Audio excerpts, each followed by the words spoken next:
والسابقون الأولون من المهاجرين والأنصار والذين اتبعوهم بإحسان رضي الله عنهم ورضوا عنه. STA TV Media Syiar Islam. Bismillahirrahmanirrahim. Assalamualaikum warahmatullahi wabarakatuh. Waalaikumsalam warahmatullahi wabarakatuh. Innal hamdalillah nahmaduhu wa nasta'inuhu wa nastaghfiruh wa na'udzu billahi min sururi anfusina min sayyiati a'malina. May yahdihillahu fala mudhillalah wa may yudlilhu fala hadiyalah. Asyhadu an la ilaha illallah wa asyhadu anna Muhammadan abduhu wa rasuluh. Allahumma shalli ala Muhammad wa ala ali Muhammad. Amma ba'. Sahabat pendengar radio Syiar Tauhid Aceh 96,1 FM, kaum muslimin para pendengar Radio Alkans 106,1 FM Kota Langsa, pendengar Radio As-Sunnah 91,4 FM Kota Takengon. Alhamdulillah, senang sekali rasanya saya Safarudin Gayo di sore hari ini masih bisa menyapa para pendengar di mana saja berada.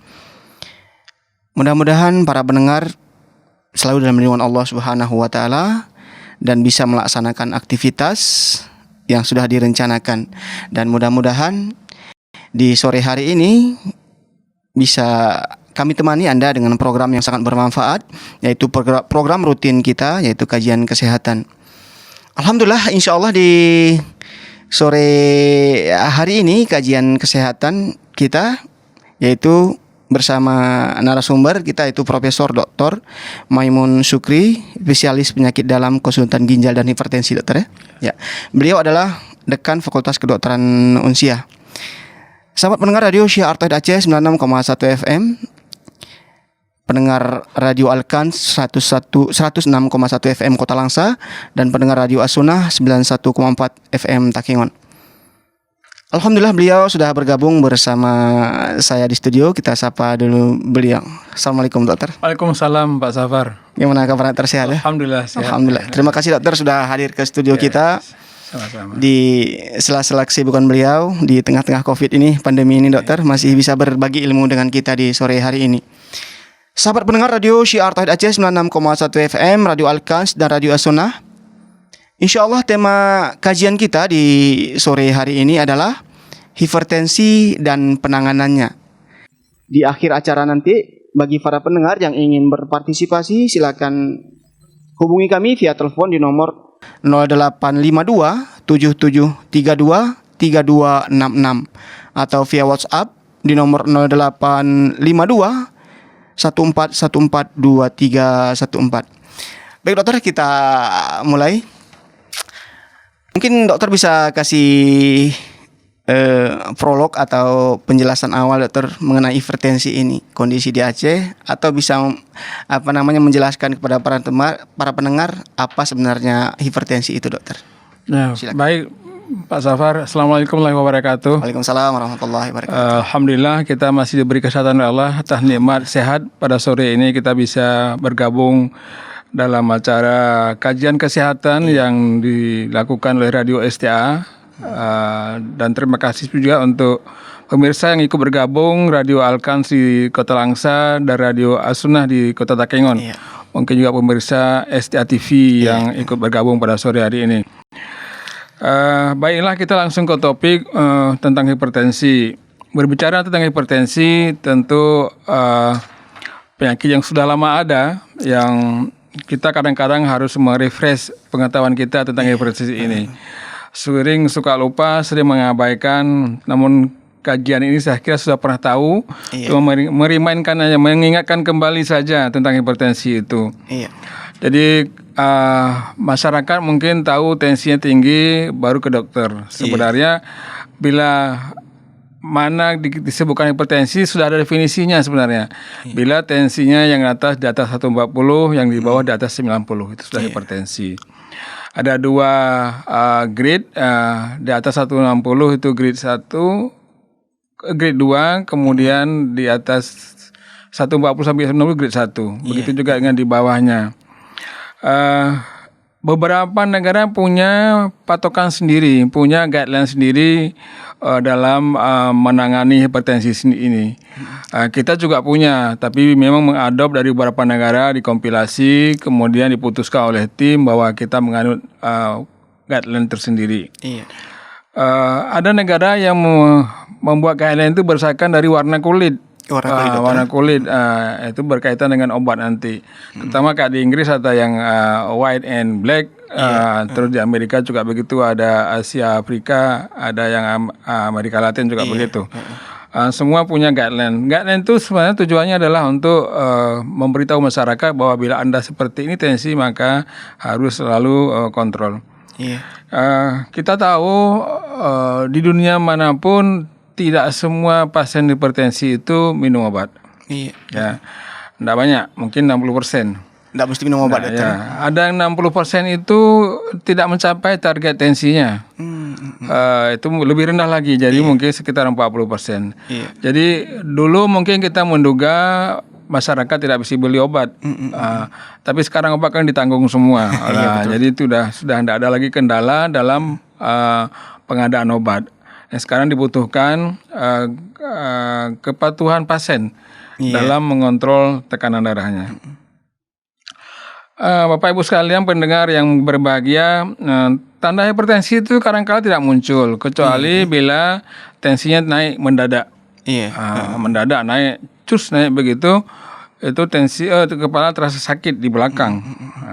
Tapi kalau naiknya pelan-pelan, minggu ini naik 2 mm Hg, minggu depan naik 2, minggu depan sebulan sudah 8 naiknya. Itu tidak ada keluhan. Jadi kalau 2 bulan sudah naik 20. Iya. Ya, itu tidak ada keluhan. Jadi ini yang sering bila ada komplikasi, terutama stroke. Stroke pada saat tensi sudah tinggi sekali, biasa mendekati 200 atau lebih. Stroke dibawa ke rumah sakit. Kenapa stroke? Darah tinggi. Tensinya berapa? 200. Iya. Dulu tidak pernah ada sakit kepala, tidak ada keluhan, maka dia tidak pernah kontrol. Ternyata karena naiknya pelan-pelan, tidak ada keluhan, tidak terasa. Tubuh beradaptasi. Tapi pada saat cukup tinggi tekanannya, pembuluh darah di otak tidak sanggup menanggung lagi bebannya, maka pecah dia. Sehingga terjadi stroke seperti itu. Kalau melihat dari penyebabnya, hipertensi itu ada 2. Ada yang sekunder, ada yang primer. Iya. Primer itu disebut juga dengan hipertensi esensial. Justru itu tidak tahu penyebabnya. Dan lebih besar presentasinya. 90% itu primer hipertensi. Yang kita tidak tahu sebabnya. Dikaitkan memang ada hubungan dengan genetik. Genetik, dokter ya. Tapi yang 10% itu yang sekunder, biasanya kita tahu. Kita harus mencari. Ada yang karena obat-obatan, ada karena gangguan pembuluh darah dari ginjalnya tidak betul, sempit sehingga tensinya naik.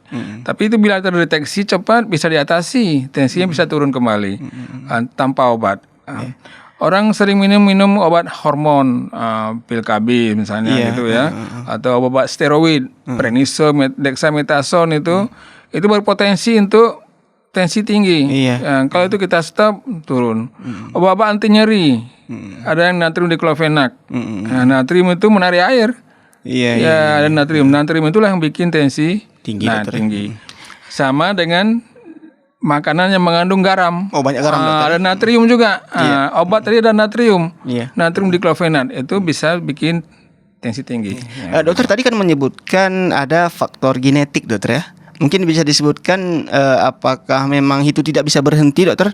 Misalnya dari cuman keturunan yang kedua bisa kena, ketiganya dan seterusnya tidak. Apakah demikian atau memang dia bisa menurun terus-menerus, dokter?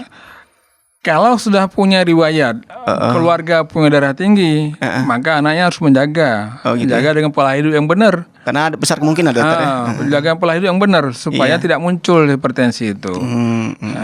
Jadi olahraga, makanan kurangi garam, kurangi gula, maksudnya banyak makan buah, itu biasanya aman.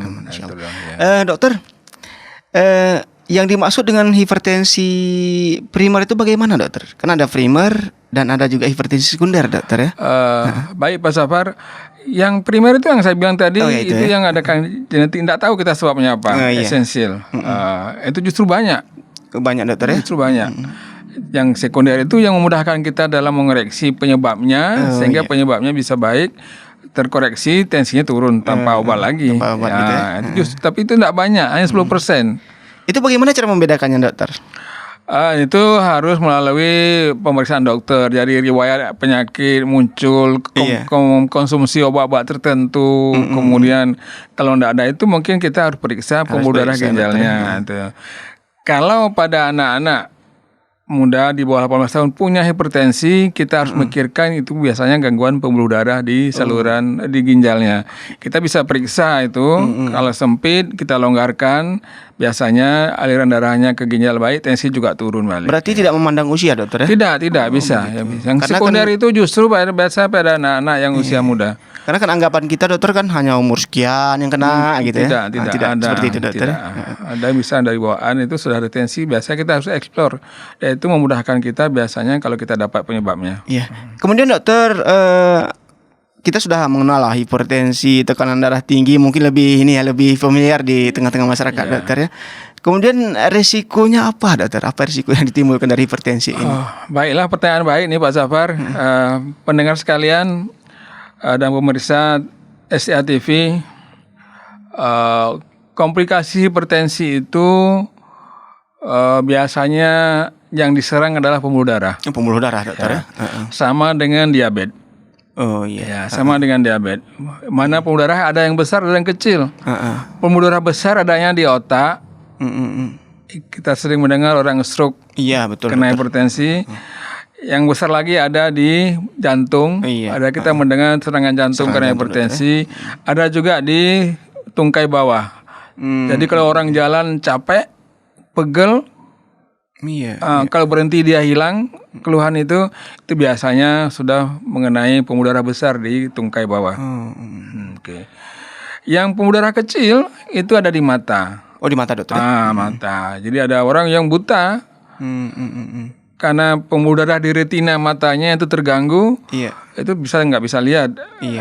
Kemudian yang satu lagi adalah pembuluh darahnya ada di ginjal. Komplikasi di ginjal bisa menjalani cuci darah. Berarti banyak hal yang bisa ditimbulkan dari hipertensi ini dokter. Jadi nanti mungkin topik cuci darah kita bahas sendiri tersendiri. Insyaallah. Para pendengar di mana saja berada, sangat banyak yang kita dapatkan dari penjelasan dan pembahasan seperti ini. Dan bagi para pendengar yang ingin bergabung nantinya, silakan hubungi kami di akhir acaranya nanti, baik via telepon ataupun WhatsApp. Kita lanjutkan dokter ya. Silakan. Sebenarnya berapa tekanan darah yang normal dokter? Apakah setiap orang berbeda-beda dokter?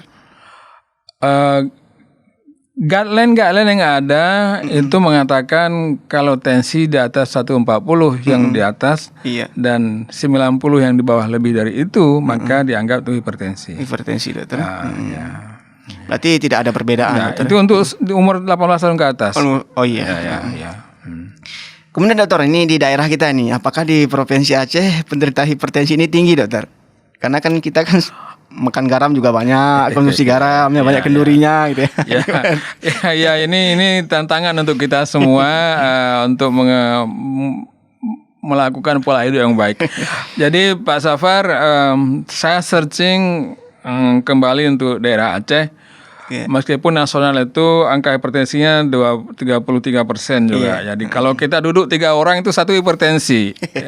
Tinggi sekali. Kalau di Aceh itu tadi saya lihat 2018 datanya ada 172.213. Berarti kalau kita lihat ada 32% juga, hampir sama dengan nasional. Jadi kita bertiga ini mungkin ada satu hipertensi Bisa jadi. Nggak tahu, cuma kita belum tahu siapa yang hipertensi ya. Mungkin tidak sekarang, nanti saat usia. Itu prevalensi cukup tinggi Pak Zafar itu.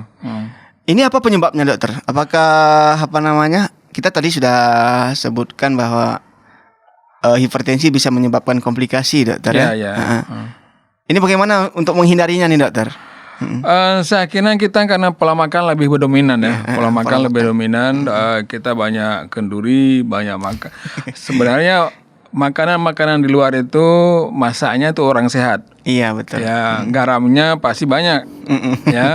Tapi kalau yang untuk kita yang punya riwayat hipertensi harus kurangi garam. Karena garam itu mengandung natrium. Natrium itu menarik air, itu yang bikin tensi naik. Sama yang saya bilang tadi, obat-obat yang mengandung natrium diklofenat mestinya pada orang-orang yang hipertensi tidak boleh minum itu. Jadi kalau garamnya dikurangi tentu ini bisa menyebabkan tensi turun. Karena pengobatan yang non farmakologi ya, bukan obat ya. Bukan obat, dokter.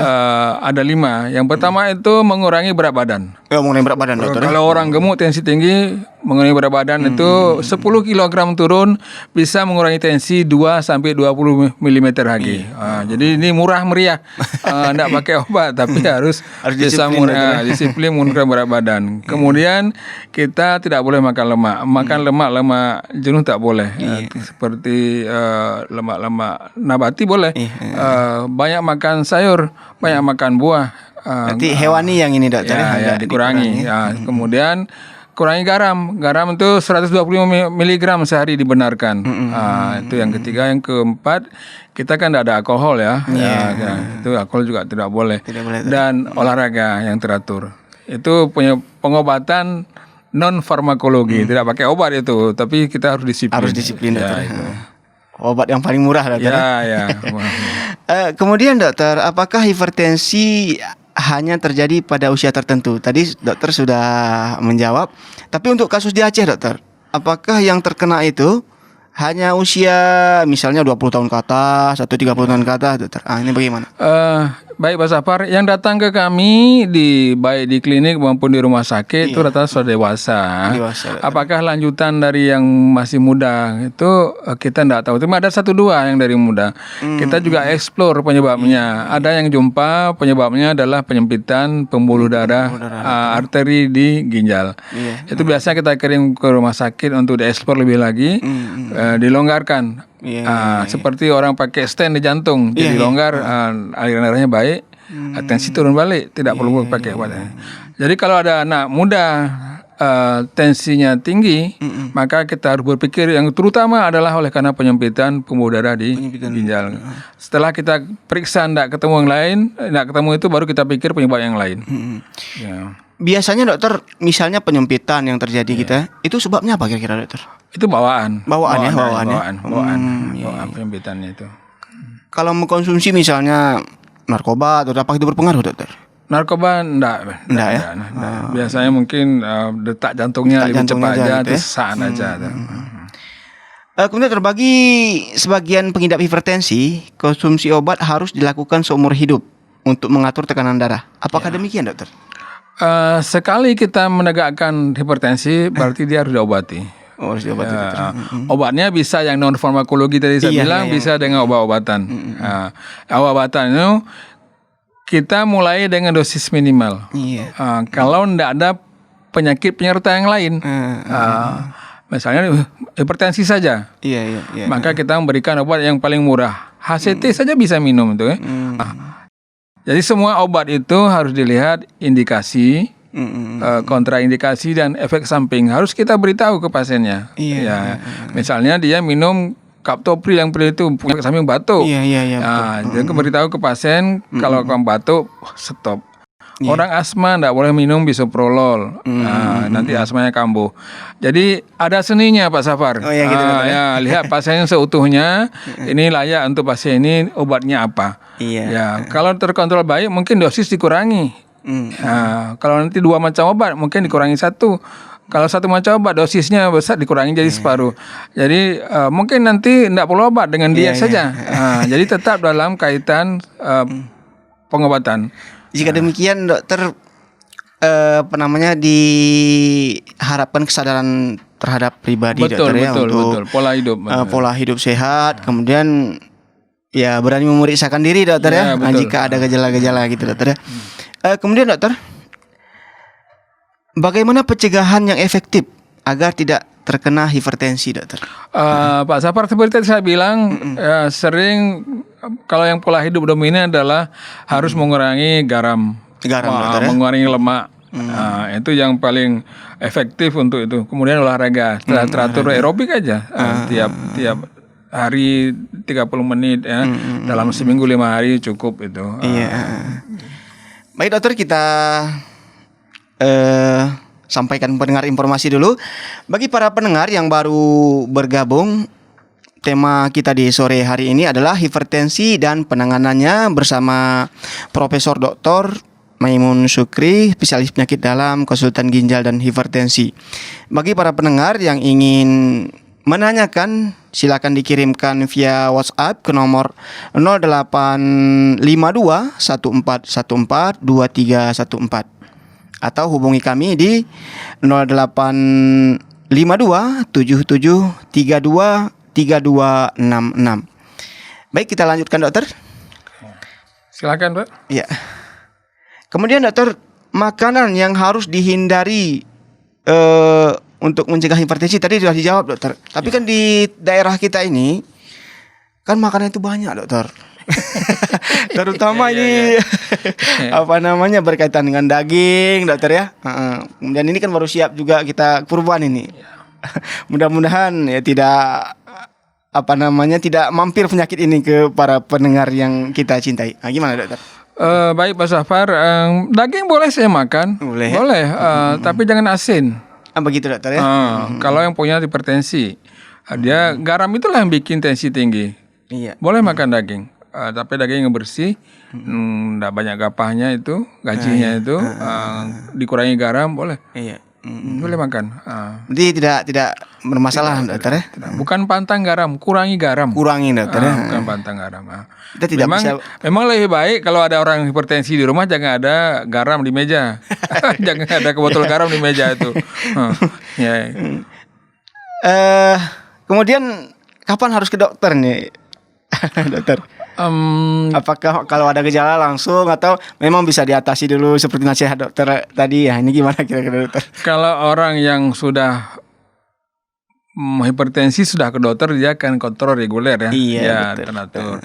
Tapi pada orang yang belum, mungkin kalau ada riwayat keluarga, itu mungkin perlu medical check up sekali-sekali ke dokter. Bisa mungkin tensi di tempat paramedis, di klinik, di mana. Kalau tinggi mungkin itu harus dilanjutkan pengobatannya itu. Dokter, kita break sementara. Setelah itu akan kita lanjutkan kembali. Para pendengar, kita lanjutkan bincang kita di sore hari ini, yaitu kajian kesehatan dengan tema hipertensi dan penanganannya bersama Profesor Dr. Maimun Sukri, spesialis penyakit dalam, konsultan ginjal dan hipertensi. Bagi para pendengar yang ingin bertanya, silakan kirimkan pertanyaan SMS atau WhatsApp ke nomor 0852 1414 2314. Atau bisa menghubungi kami di 0852 7732 3266. Kita lanjutkan dokter ya. Baik.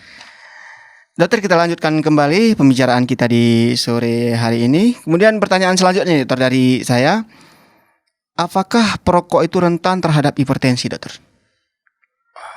Seperti tadi saya sampaikan bahwa yang langsung tidak. Iya. Tapi karena nikotin itu masuk berlebihan ke tubuhnya, karena orang merokok itu kan tidak bisa sekali saja stop, tapi karena berulang-ulang sampai 3 hari, itu nikotin itulah yang merangsang keluarnya hormon adrenalin. Iya. Kita jawab dulu pendapat dokter. Ya. Halo, assalamualaikum. Ya. Ya. Dengan ini siapa di mana Bu? Dengan Bu Elis. Di mana Bu? Ini radio Asunah ya? Ini radio, ya Bu, radio Asunah juga ikut menyiarkan. Yang interaktif masalah hipertensi ya? Iya. Ya, silakan Bu. Iya. Pertanyaannya Bu? Pertanyaannya begini ya. Kalau 140 tensinya tuh, tensinya 140 itu apa masih termasuk normal? Apa sudah tinggi gitu ya? Lalu, halo? Iya, silakan Bu. Terus boleh diobatin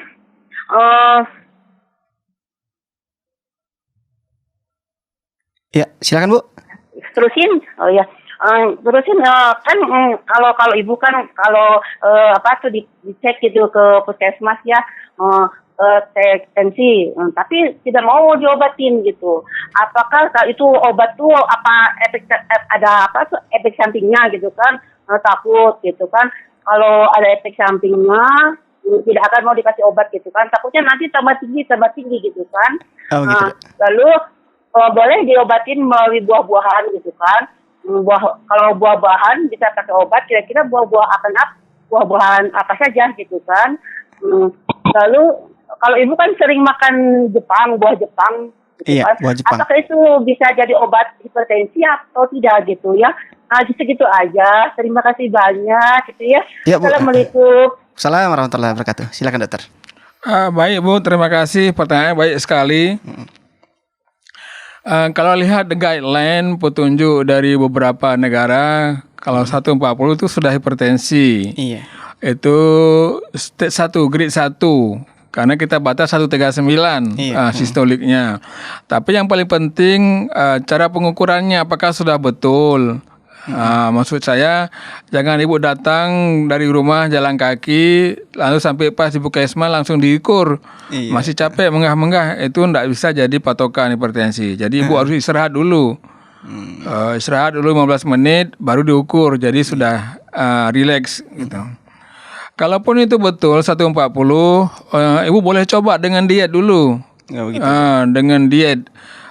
Yang saya bilang tadi bukan dengan farmakologi, yaitu kalau ibu masih berat badan agak gemuk ya dikurangi berat badan, kurangi lemak, makannya kurangi lemak, kurangi garam, banyak makan sayur, banyak makan buah. Itu turun apa enggak? 2 minggu coba kita lihat. Kalau turun dengan itu, ibu teruskan aja dengan itu, enggak usah lanjut ke obat. Itu lebih baik. Lebih baik. Perkara buah apa yang diminum, yang dimakan, sebenarnya dari dulu nenek-nenek moyang kita kalau darah tinggi suruh minum daun pucuk belimbing, suruh makan timun. Sebenarnya bukan itu yang dicari. Yang dicari adalah kalium.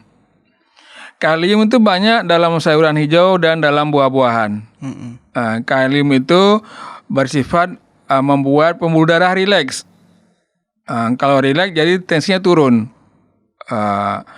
Jadi maka dianjurkan yang pengobatan non farmakologi yang belum masuk ke obatan adalah sayuran hijau, buah-buahan. Tujuannya supaya kaliumnya banyak masuk ke tubuh, dan kaliumnya itu yang bikin elastis pembuluh darah lebih elastis sehingga tensinya turun. Begitu. Jadi tidak harus langsung obat, saya kira. Tidak langsung obat. Coba dengan diet dulu. 2 minggu tensi ibu turun.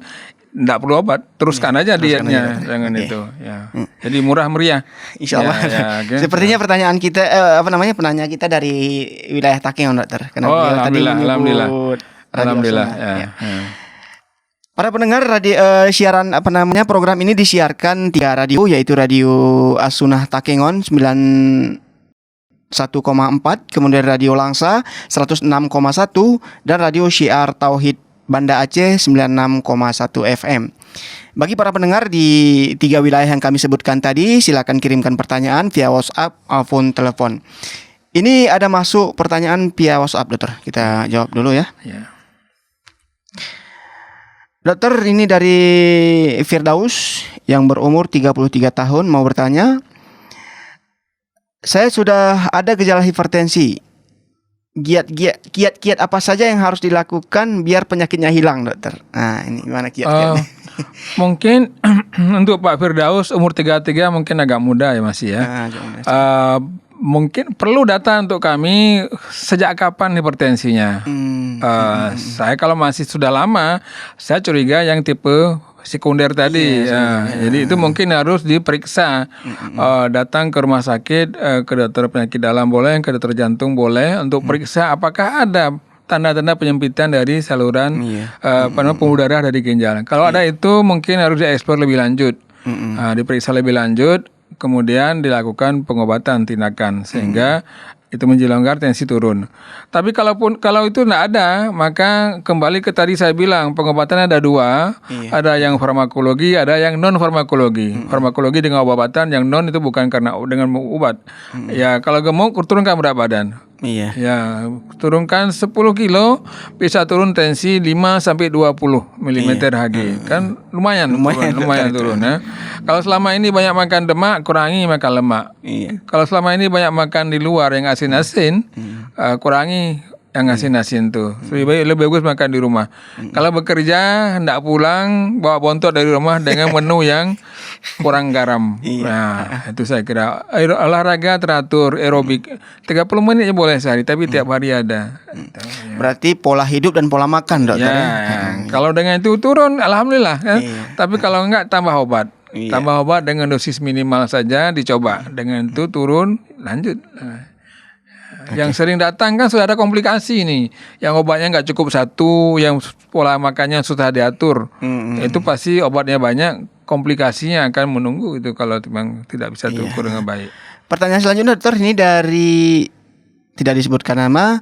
Apakah usia di atas 40 tahun harus mengkonsumsi obat hipertensi secara terus-menerus, dokter? Kalau positif ya. Kalau memang sudah tegak ya. Tinggal mengatur dosis. Iya. Kalau dosis diatur, dokter, ya? Kalau tensinya terkontrol baik, ya dosisnya dikurangi. Yang jelas kalau positif atau sudah tegak hipertensi dengan obat turun, tidak boleh berhenti. Itu yang sering kita di masyarakat. Tensi saya sudah turun, obatnya tidak minum. Padahal turunnya dengan obat. Kalau nggak Begitu minum, obat, naik lagi, dokter, ya? kalau dua obat dibentikan naik lagi tensinya. Jadi itu tidak bagus. Naiknya cepat, turunnya cepat, tapi berhenti lagi itu tidak bagus. Jika demikian, para pendengar di mana saja berada, berarti harus konsul dengan dokter ya. Untuk untuk meraih hasil yang maksimal. Pertanyaan selanjutnya, dokter, ini masuk via WA juga. Assalamualaikum, dokter. Mau bertanya di luar tema tentang penyakit GERD atau lambung. Jika ini lambung nih, dokter. Good. Jika kambuh gejala yang saya alami itu bersendawa, dokter, seperti masuk angin, lemas dan pusing, dan pembawaannya cemas dan takut-takut, dokter. Ini bagaimana solusinya, dokter? Pak Safar, saya kira ini harus punya topik tersendiri. Nanti kita akan cari pakarnya supaya bisa melayani pemirsa untuk itu. Tapi sekilas saya jawab, itu dari asam lambung yang naik ke atas melalui saluran ini, dia terasa perih, panas, cemas. Jadi harus kurangi makanan-makanan yang mengandung banyak gas seperti kacang-kacangan, mungkin ubi, telur, dan soft drink ya, kopi juga begitu. Kopi itu punya kafein yang membuat sphincter dari lambung itu lama kurang mengembang, sehingga banyak sisa makanan lama turun. Jadi mungkin perlu minum obat ke dokter. Mungkin insya Allah akan kita undang dokter spesialis tentang ini, dokter, insya Allah. Atau tema tersendiri nanti. Bagi para pendengar yang ingin bertanya, silakan kirimkan ke 0852 1414 2314 atau hubungi kami via telepon di 0852 77 43266. Dokter, kita lanjutkan. Ada pertanyaan masuk. Dokter, Ana berumur 50 tahun. Tensi terkadang 130, terkadang 123. Tapi juga terkadang 93. Terkadang juga 95. Ini banyak nih, dokter. Apakah ini normal, dokter? Dan bagaimana cara menurunkan berat badan? Karena berat badannya udah 84 kilo, dokter. Bisa, dokter, ya? Atau sebelum menjawab itu kita angkat dulu penelpon, dokter. Ya. Oke. Halo, assalamualaikum. Assalamualaikum. Ya, waalaikumsalam warahmatullahi wabarakatuh. Dengan siapa, di mana, Ibu? Dengan Umu Fayat di Jambu Tape. Ya, Umu Fayat di Jambu Tape. Ya, silakan pertanyaannya, Umu Fayat. Ya, assalamualaikum, dokter. Mau tanya. Dengan Umu Fayat di Jambu Tape. Ya, Ustaz. Dokter, mau tanya. Ya, dokter. Ya, silakan. Gimana penanganannya untuk hipertensi yang sudah punya penyakit penyerta yang lain? Contohnya apa ya? Ya, dokter. Contoh penyakit penyertanya, Bu? apa, Bu? Kalau boleh kami tahu. Bagaimana penanganannya hipertensi yang sudah ada penyerta penyakit yang lain? Maaf, kalau boleh kami tahu penyakit penyertanya apa, Bu? Ya, bagaimana penanganannya hipertensi Maaf, kalau boleh kami tahu penyertanya apa, Bu? misalnya seperti ada kolesterol seperti itu. Iya. Baik, Bu. Baik. Baik, terima kasih Bu Umu Fayat ya. Kami coba jawab pertanyaan bagus. Sebenarnya yang disebut penyakit penyerta itu ada yang bisa dikoreksi atau enggak? Iya. Yang bisa dikoreksi kayak tadi warna kulit tidak bisa dikoreksi. Ya meskipun itu orang di luar negeri memasukkan pengobatan hipertensi berdasarkan ras juga. Tapi kolesterol, tinggi berat badan itu bisa dikoreksi. Ya, tapi umur tidak bisa. Kita harus melihat penyakit penyerta yang lain. Tidak hanya kolesterol sebenarnya. Kalau ini mungkin agak mudah karena bisa kita koreksi, minum obat antihipertensi, minum obat lipid. Tapi yang seperti ada hipertensi, ada jantung, mungkin obatnya harus dikombinasi yang punya efek ke jantung dan juga punya efek yang menurunkan darah.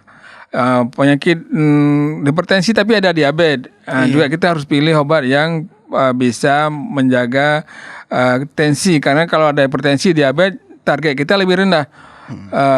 Kalau orang normal targetnya 130/80, tapi kalau orang yang ada penyakit jantung, penyakit ginjal dan diabetes itu biasanya turun lagi targetnya 120/70. Jadi begitu Ibu. Jadi tetap dikombinasi pengobatannya. Biasa sudah nggak cukup satu macam obat kalau ada penyakit penyerta yang lain. Ya. Dan obatnya harus disesuaikan, Dokter. Ya harus disesuaikan dengan kondisi pasien. Ya itu Bu jawaban dari Profesor Maimun. Kemudian ini masuk dari WA, Dokter. Yang tadi. Pertanyaan tadi. Saya ulang, Dokter ya. Atau kita angkat dulu penelpon selanjutnya. Oh ya, kita jawab dulu WA-nya. Mati teleponnya tadi. Dokter Anda sudah berumur 50 tahun. Jenis kelamin laki-laki. Tensi terkadang 130. Terkadang 123. Umur sudah 50 tahun. Ya, umur 50 tahun. Kemudian berat badan ini, Dokter. Berat badan 84 kilogram. Obat yang rutin saya minum adalah amlodipine. Apa harus diminum setiap hari atau boleh diselang-selang, Dokter? Ini bagaimana, Dokter? Cara minum obatnya. Oke. Terima kasih, pertanyaan yang bagus sekali. Ini juga perlu topik sendiri Pak Safar, obesitas. Kita cari pakar nanti bisa melayani pertanyaan dari pemirsa kita. Kalau punya riwayat hipertensi sebelumnya dengan satu macam obat amlodipine itu mungkin dosis 5 atau 10 turun 130, ya teruskan aja. Cuma nanti untungnya kalau berat badan bisa turun. Kalau kemarin dosisnya 10, dosisnya bisa kurangi jadi 5. Jadi kalau berat badan turun lagi, yang 5 mungkin dengan diet saja nanti. Selesai. Jadi yang penting pola hidup dijaga, berat badan dikurangi, kemudian bisa dengan tanpa obat. Baik, sambil kita terima mungkin penelpon selanjutnya, kita jawab lagi nih pertanyaan yang masuk, Dokter. Assalamualaikum, Prof. Atau kita jawab dulu, Dokter? Iya. Oke. Halo, assalamualaikum. Assalamualaikum. Halo, assalamualaikum. Ini Pak Dokter mau ingin tanya, Pak Dokter. Ya, silakan. Mari. Abu Sudes, Pak Dokter. Ya. Itu Pak Dokter kan tensi saya dalam beberapa hari terakhir 170/180, Pak Dokter. Bapak bisa dipelankan ngomongnya, Pak, biar dokter bisa mendengar dengan jelas. Itu tensinya biasa Dokter 170/180 dalam beberapa hari terakhir ini. Ya. Kemudian kayak sepertinya ada gangguan di perut, kayak lambung gitu, Pak Dokter, masuk angin. Itu bagaimana cara mengatasinya, Pak Dokter tuh? Oh, ini hampir sama dengan pertanyaan yang tadi ya, GERD itu kan. Ini connect masih enggak? Connect ya? Masih connect enggak? Ya, silakan, Dokter. Kalau ada keluhan lambung seperti itu, kembung, kita juga harus lihat dulu apakah bisa buang air besar setiap hari rutin, lancar. Oh gitu, Dokter. Ya, kalau tidak lancar mungkin itu harus diselesaikan dulu supaya kembungnya juga bisa dikurangi dengan pembuangan itu. Yang kedua, obat-obat hipertensi rasanya tidak ada menyebabkan kembung, tidak ada efek samping ke kembung. Tensi 170 ini masih tinggi. Kalau selama ini minumnya satu macam obat, tapi dosis masih kecil, boleh dinaikkan dosisnya yang maksimal. Tapi kalau dengan maksimal itu tidak turun, maka perlu dikombinasi dengan obat lain. Kombinasi itu tujuannya adalah dengan dosis yang paling minimal, efek sampingnya sangat kecil, tapi hasil pengobatannya sangat optimal. Itu tujuannya. Ya, jadi cari obat yang minum sekali sehari. Dia itu ada obat yang TP rasio istilahnya, itu pada saat 24 jam masih tinggi dosisnya dalam tubuh kita. Itu ada obat yang minum sehari sekali. Mungkin itu untuk pertanyaan yang masuk tadi jawabannya. Kemudian dokter, kita jawab pertanyaan yang masuk via WhatsApp, dokter. Assalamualaikum Prof. Abwan bertanya, apakah makan buah-buahan seperti durian, nangka bisa memicu hipertensi dan kolesterol? Apakah benar secara kedokteran ataukah hanya isu di masyarakat awam, dokter? Ini dari Aldi yang sedang mengantri di premium pom bensin Lambuk, dokter. Benar aja, dokter. Ya, silakan, dokter. Ya, itu mungkin prinsipnya kalau berlebihan tidak bagus ya. Kalau tidak ada komorbid yang lain dengan penyakit-penyakit yang ada, silakan ya makan durian, tidak apa-apa. Tapi jangan berlebihan. Tapi kalau punya riwayat diabetes, itu hipertensi, ya tidak boleh seperti orang tidak punya penyakit, sedang normal. Kalau nangka rasanya tidak ada kaitan dengan kolesterol, tensi tidak. Cuma kalau kebanyakan bisa agak banyak gas saja. Itu. Berarti sesuatu yang berlebihan tidak baik, dokter. Apa saja, dokter? Ya, itu ya. Itu jadi. Ya. Sembari kita menunggu para penelpon atau pertanyaan dari para pendengar, mungkin yang baru bergabung, tema kita di sore hari ini adalah hipertensi dan penanganannya bersama Profesor Dr. Maimun Sukri, spesialis penyakit dalam dan konsultan ginjal dan hipertensi. Dokter, ini pertanyaan dari saya nih, dokter. Atau kita jawab dulu pertanyaan yang masuk. Halo, assalamualaikum. Dengan siapa di mana? Assalamualaikum, waalaikumsalam. Ini Ibu Eli kembali lagi ya. Ibu siapa, Bu? Ibu Eli kembali lagi yang Ibu Eli, silakan, Bu. Asunah ya, Asunah Ibu. Dengan Ibu Eli. Iya, silakan, Bu. Ibu ini nggak bisa pantang gitu kalau makanan apa aja dimakan gitu kan. Nah, mau nanya ke dokter, bagaimana bisa sembuh penyakit hipertensi tanpa pantang makanan? Ada nggak obatnya gitu? Saya nggak bisa. Sama dokter suruh pantang ini itu nggak bisa dipantang gitu. Makan aja, kalau daging kambing pun dimakan gitu. Ya. Terima kasih banyak ya. Ya, baik. Bagus pertanyaan Ibu. Jadi ini memang keadaan diri sendiri ditanya ke kita. Baiklah Bu, kalau seperti itu tetap berusaha untuk bisa mengurangi yang mengandung banyak garam, mengandung banyak lemak. Makan yang lain kan boleh. Makan buah boleh.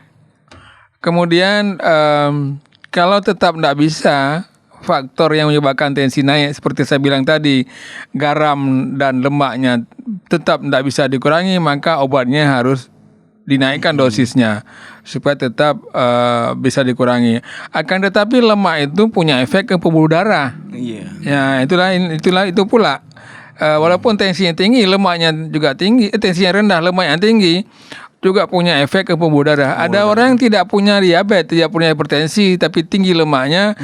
Ada juga yang kena serangan jantung, ada juga kena stroke itu. Jadi lemak itu bisa menyebabkan sempitnya pembuluh darah, sehingga aliran darah ke jantung, ke otak, saya bilang tadi akan jadi kurang.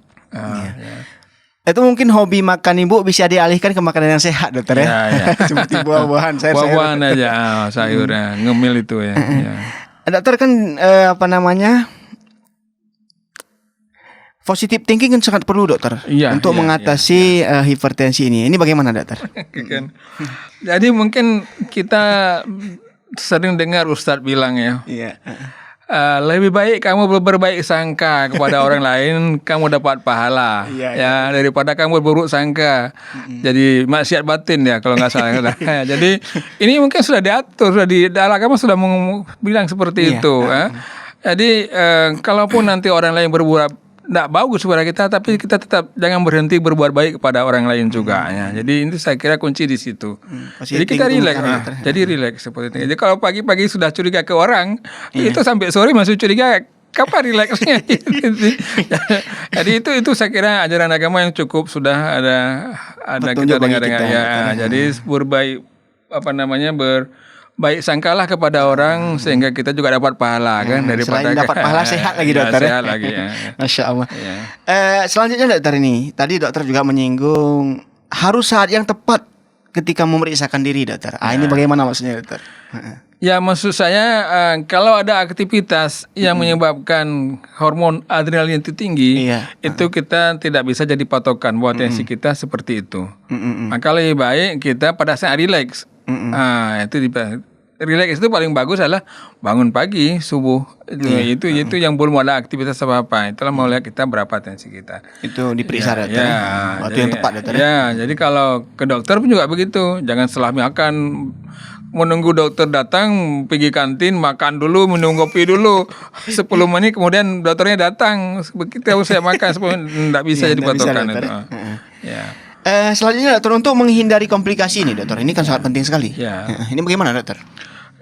Target kita adalah tekanan darah itu pada orang yang tidak ada yang lain, murni hipertensi 130/80.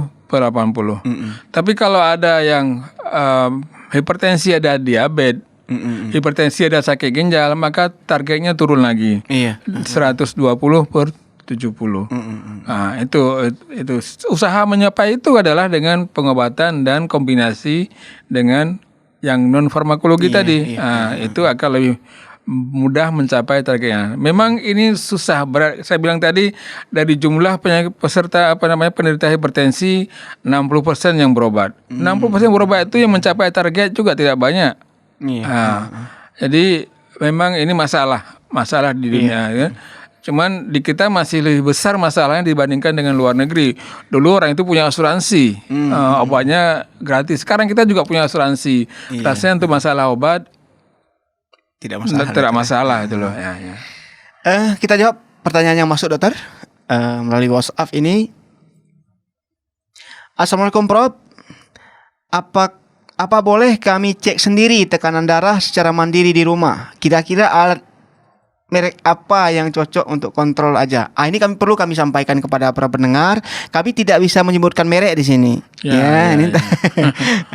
Ini mungkin kalau ini ya bisa dijawab mungkin dokter, apakah boleh memeriksakan mandiri di rumah? Boleh bangun pagi, tetapi tidak perlu tiap hari. Tidak perlu tiap hari 3 kali, jadi stres naik tensinya kan. Jadi mungkin bisa lihat ada merek tertentu yang direcommended, boleh cari searching aja alat yang direcommended oleh WHO atau oleh perkumpulan hipertensi internasional yang untuk bisa melakukan sendiri, boleh, tidak apa-apa.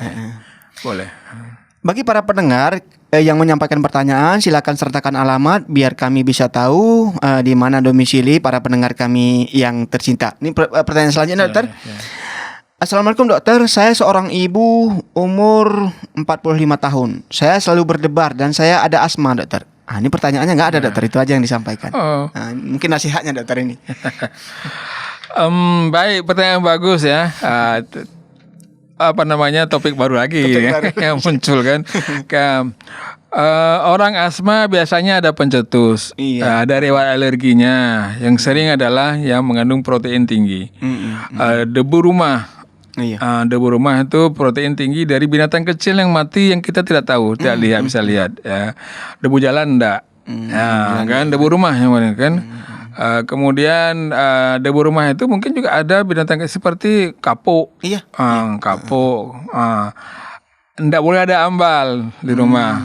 Ambal itu lengket debu-debu yang seperti saya bilang tadi. Orang disapu, terbang debunya lengket di boneka juga begitu. Itu yang susah.